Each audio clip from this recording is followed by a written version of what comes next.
ગુજરાતના માથે આકાશી આફત। હવામાન વિભાગે જણાવ્યું છે કે આગામી 7 દિવસમાં મોટાભાગે હવામાન સૂકું રહેશે, જો કે 19 અને 20 એપ્રિલે અમુક વિસ્તારોમાં હળવાથી મધ્યમ વરસાદની સંભાવના છે। 19 એપ્રિલે અમરેલી, ભાવનગર, અરવલ્લી, મહીસાગર અને દાહોદ જિલ્લામાં વરસાદ પડી શકે છે। 20 એપ્રિલે અમરેલી, ભાવનગર, તાપી અને ડાંગ જિલ્લામાં હળવાથી મધ્યમ વરસાદની શક્યતા છે। સંસદમાં મહિલા અનામત બિલ નામંજૂર। વિપક્ષના તીવ્ર વિરોધના કારણે લોકસભામાં મહિલા અનામત બિલ નામંજૂર થઈ ગયું છે। કેન્દ્રીય મંત્રી કિરણ રિજિજુએ વિરોધ જોતા બાકીના 2 બિલ પર પ્રસ્તાવ મૂકવાનું જ ટાળી દીધું। મોદી સરકારના 12 વર્ષના શાસનમાં આ પહેલીવાર છે જ્યારે સરકાર કોઈ મહત્વનું બિલ પાસ કરાવવામાં નિષ્ફળ રહી છે। વિપક્ષના સતત હોબાળા અને વોકઆઉટ વચ્ચે આ બિલ નામંજૂર થતા સંસદીય માહોલ ગરમાઈ ગયો છે। 1800 ફોર્મ પરત ખેંચતા ભાજપના 720 ઉમેદવારો બિનહરીફ। રાજ્યમાં સ્થાનિક સ્વરાજ્યની ચૂંટણી પહેલા જ બિનહરીફ ઉમેદવારોનો નવો વિક્રમ નોંધાયો છે। અલગ અલગ પાર્ટીઓના કુલ 1816 ઉમેદવારોએ ફોર્મ પરત ખેંચતા ભાજપના 720 ઉમેદવારો બિનહરીફ જાહેર થયા છે। પોરબંદરમાં 11, આણંદમાં 12, મહેસાણામાં 5, જ્યારે વડોદરા અને અમદાવાદમાં 2 ઉમેદવારો બિનહરીફ બન્યા છે। હવે કુલ 8817 બેઠકો માટે 24000થી વધુ ઉમેદવારો મેદાનમાં છે। મોદી સરકારનો મોટો નિર્ણય। દેશભરમાં મહિલા અનામત કાયદો સત્તાવાર રીતે લાગુ થઈ ગયો છે। સંસદમાં ચાલી રહેલી ચર્ચા વચ્ચે સરકારે અંગેનું નોટિફિકેશન બહાર પાડ્યું છે। આ બિલ 2023માં જ પસાર થઈ ગયું હતું, પરંતુ અમલીકરણ બાકી હતું। જો બંધારણીય સુધારો પસાર ન થાય તો 2023નો સુધારો પણ રદ થઈ શકે તેમ હતો। તેથી સરકારે વ્યૂહાત્મક સમયે આ નિર્ણય લીધો છે। આ કાયદાથી હવે રાજકારણમાં મહિલાઓની ભાગીદારી સુનિશ્ચિત થશે। પરિસીમન બિલ પણ લોકસભામાં નામંજૂર। કેન્દ્ર સરકારનું વિવાદાસ્પદ પરિસીમન બિલ લોકસભામાં પસાર થવામાં નિષ્ફળ ગયું છે। સરકાર બહુમતી મેળવવામાં નિષ્ફળ ગઈ છે। સરકાર તેને પસાર કરવા માટે જરૂરી 2/3 બહુમતી એકત્રિત કરવામાં અસમર્થ રહી હતા। બિલ પર કુલ 528 મત પડ્યા હતા, જેમાંથી 298 મત પક્ષમાં પડ્યા જ્યારે 230 મત વિરુદ્ધ પડ્યા હતા। સીએમ યોગીએ કહ્યું, બંગાળમાં એક વખત ભાજપની સરકાર આવવા દો, પછી જોવો। પશ્ચિમ બંગાળમાં ચૂંટણી પ્રચાર દરમિયાન યુપીના સીએમ યોગી આદિત્યનાથે વિરોધીઓ પર આકરા પ્રહારો કર્યા છે। તેમણે જાહેર સભામાં કહ્યું કે કોઈ મૌલાના શું બોલે છે તેની ચિંતા કરવાની જરૂર નથી। બંગાળમાં બીજેપી સરકાર આવવા દો, એ બધા રસ્તાઓ પર સાવરણા લગાવતા જોવા મળશે। યોગીના આ નિવેદનથી રાજકીય ગરમાવો વધી ગયો છે। આ નિવેદન સોશિયલ મીડિયા પર વાયરલ થયું છે। ઈરાને હોર્મુઝ સ્ટ્રેટ સંપૂર્ણપણે ખુલ્લું મૂક્યું। ઈરાને કહ્યું છે કે યુદ્ધ વિરામ દરમિયાન હોર્મુઝ સ્ટ્રેટ સંપૂર્ણપણે ખુલ્લું રહેશે અને તમામ વ્યાપારી જહાજોને સુરક્ષિત અવરજવરની મંજૂરી આપવામાં આવશે। વિદેશ મંત્રી સૈયદ અબ્બાસ અરાગચીએ જણાવ્યું કે જહાજો અગાઉથી નક્કી કરાયેલા સંકલિત રૂટ પર જ ચાલશે। આ દરમિયાન જહાજોની સુરક્ષા સુનિશ્ચિત કરવામાં આવશે, જેથી દરિયાઈ વેપાર પર કોઈ અસર ન પડે। ડ્રાઇવિંગ લાયસન્સના નિયમોમાં ફેરફાર। રાજ્યના લાખો વાહન ચાલકો માટે મોટા સમાચાર છે। મોટર વાહન વ્યવહાર વિભાગે ડ્રાઇવિંગ લાયસન્સ અને વાહન ઇન્સ્યોરન્સ મુદ્દે નવા નિયમ બહાર પાડ્યા છે। ડ્રાઇવિંગ લાયસન્સ એક્સપાયર થયા પછી તેની મુદતમાં 1 મહિનાનો વધારો કર્યો છે। અગાઉ લાયસન્સની મુદત પૂરી થાય એટલે રદ થઈ જતું હતું। આ ઉપરાંત વાહન રજીસ્ટ્રેશન રદ કરવાનો સમયગાળો 14 થી વધારીને 30 દિવસ કરવામાં આવ્યો છે। સુરતમાં પ્રસાદીમાં ઝેર આપવાની ઘટનામાં મોટો ખુલાસો। સુરતની પોશ સોસાયટીમાં પ્રસાદમાં ઝેર ભેળવી પરિવારને ખતમ કરવાના કેસમાં પડોશી મહિલા ઉષાબેન નાકરાણીની ધરપકડ થઈ છે। આરોપીએ કબૂલાત કરી કે તેની દીકરી ભાગી જવામાં ડોંડા પરિવારનો હાથ હોવાની શંકાએ તેણે લાડુમાં ઊંઘની ગોળીઓ ભેળવી હતી। પોલીસે બીએનએસ 123 હેઠળ ગુનો નોંધી વધુ તપાસ હાથ ધરી છે। આ ઘટનાથી સમગ્ર વિસ્તારમાં ચકચાર મચી ગઈ છે। કાળઝાળ ગરમી અને વરસાદની આગાહી। કાળઝાળ ગરમી વચ્ચે હવામાન નિષ્ણાંત અંબાલાલ પટેલ દ્વારા વરસાદની આગાહી કરવામાં આવી છે।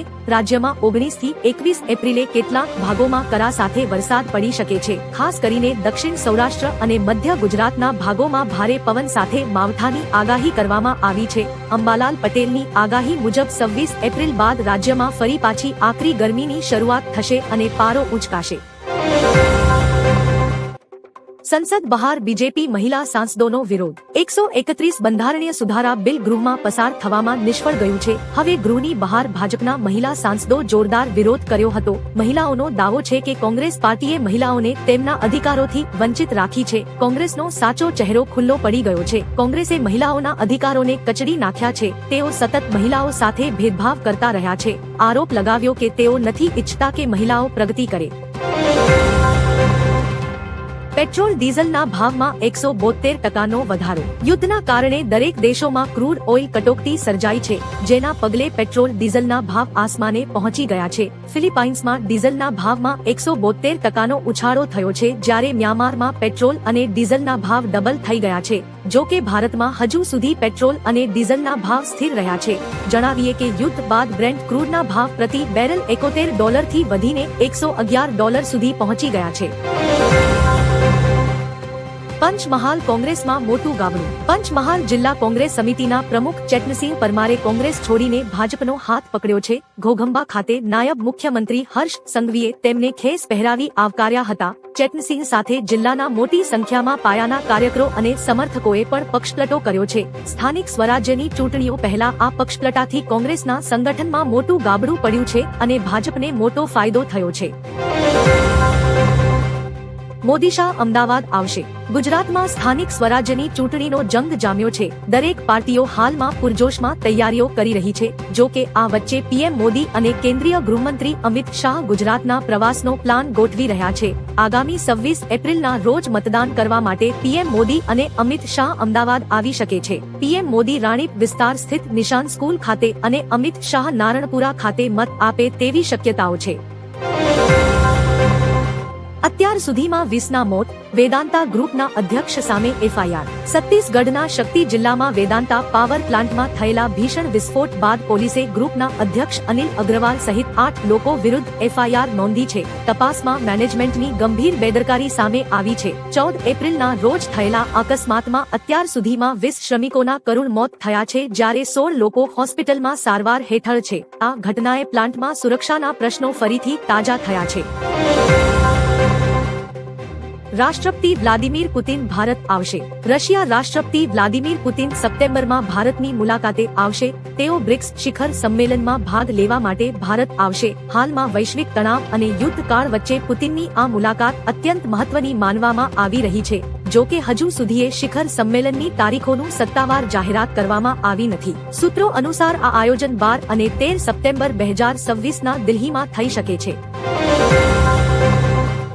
રશિયાએ 11 દેશોનું હિટલિસ્ટ જાહેર કરતા હડકંપ. રશિયા યુક્રેન યુદ્ધે ભયાનક વળાંક લીધો છે. પુતિને બ્રિટન, જર્મની અને તુર્કીએ સહિત 11 દેશોના સ્થળોને નિશાન બનાવતી સત્તાવાર યાદી જાહેર કરી છે. દિમિત્રી મેદવેદેવે કટાક્ષ કર્યો કે યુક્રેન માટે હથિયાર બનાવતી ફેક્ટરીઓ હવે રશિયન મિસાઇલોના રડાર પર છે. આ યાદીમાં યુરોપિયન દેશો અને ઇઝરાયેલના નામો પણ સામેલ છે.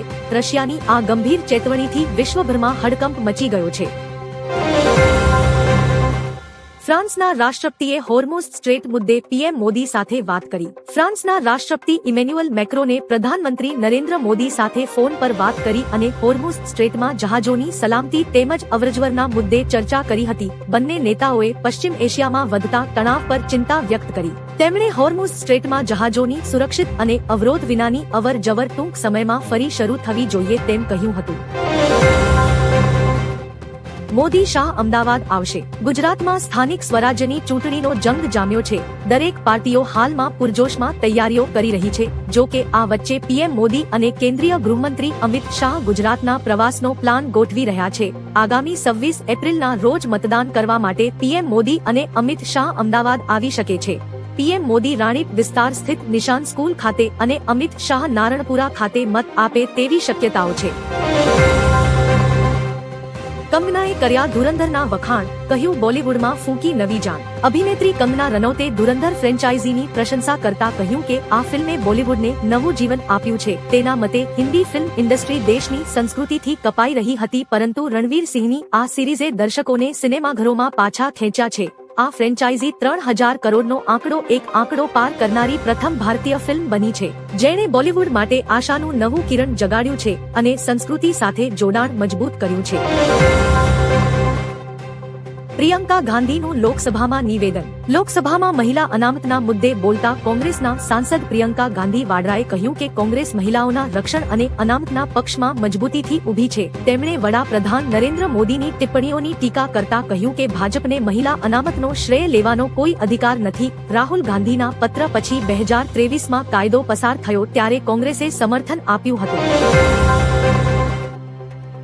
મેં જાતે યુદ્ધ રોકી દીધું છે. અમેરિકી રાષ્ટ્રપતિ ટ્રમ્પે મિડલ ઇસ્ટમાં લાંબા સમયથી ચાલી રહેલા તણાવને ઓછો કરવા માટે એક મહત્વપૂર્ણ પગલું ભર્યું છે. તેમણે કહ્યું કે ઇઝરાયેલ અને લેબનાન વચ્ચે 10 દિવસનું યુદ્ધવિરામની ઘોષણા કરી છે. વધુમાં ટ્રમ્પે કહ્યું કે તેમને 10મા યુદ્ધને રોકી દીધું છે. જણાવીએ કે ટ્રમ્પે ઇઝરાયેલી પ્રધાનમંત્રી બેન્જામિન નેતન્યાહુ અને લેબનાની રાષ્ટ્રપતિ જોસેફ ઔન સાથે લાંબી વાતચીત બાદ આ ઘોષણા કરી હતી. ટ્રમ્પનો મોટો ધડાકો.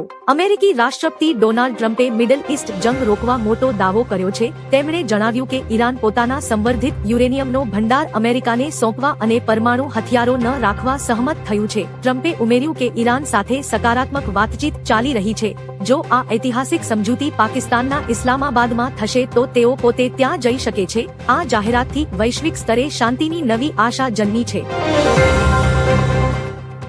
યુદ્ધ વિરામની જાહેરાત. અમેરિકી રાષ્ટ્રપતિ ડોનાલ્ડ ટ્રમ્પે જણાવ્યું છે કે ઇઝરાયેલ અને લેબનોન 10 દિવસના યુદ્ધ વિરામ માટે સંમત થયા છે. આ યુદ્ધ વિરામ ગુરુવારે ભારતીય સમય મુજબ સવારે 2:30 વાગ્યે અમલમાં આવશે. ટ્રમ્પે લેબનીઝ રાષ્ટ્રપતિ જોસેફ ઔન અને ઇઝરાયેલી વડાપ્રધાન બેન્જામિન નેતન્યાહુ સાથે વાત કરી હતી. વોશિંગ્ટનમાં 34 વર્ષ પછી પ્રથમ સીધી વાટાઘાટો થઈ હતી. કાયમી શાંતિ માટે વાતચીત